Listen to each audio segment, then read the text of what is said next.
Thanks, Karine, and good to see you all. In the middle of September 2023, U.S. National Security Advisor Jake Sullivan outlined an optimistic agenda for an upcoming meeting between President Joe Biden and Israeli Prime Minister Benjamin Netanyahu. Focused on the shared democratic values between the United States and Israel, and a vision for a more stable and prosperous and integrated region.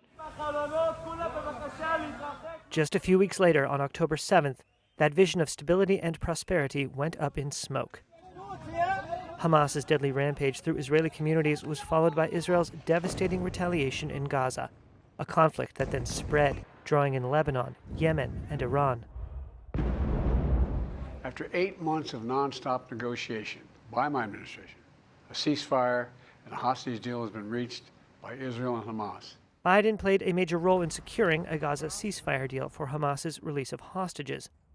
But analysts say his Middle East record is likely to be remembered not so much for how conflicts ended on his watch, but for how they unfolded, seemingly beyond his ability to contain them. Biden's record on the world stage is likely to be heavily defined by his handling of the 15-month war in Gaza, part of what incoming U.S. President Donald Trump and his fellow Republicans have seized on as a, quote, world on fire during the Democratic president's tenure. They accuse Biden of weak resolve that encouraged foes to foment chaos throughout the region. The October 7th attack on Israel would never have happened if I was president. Zero chance. It was not going to happen.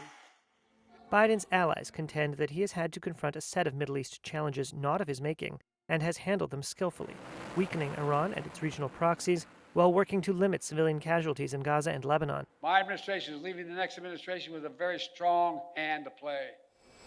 But Biden's steadfast support for Israel, in a response that decimated Hamas but also killed tens of thousands of civilians in Gaza, took a heavy toll on U.S. international credibility.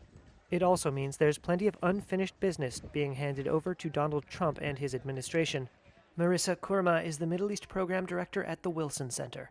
The international community, the United States in particular, as this transition also takes place internally in the United States between the Biden and the Trump administration, has to ensure that both sides are going to adhere to the agreement in order to move forward to the next phase and see how we can start thinking about some sort of post-war plan.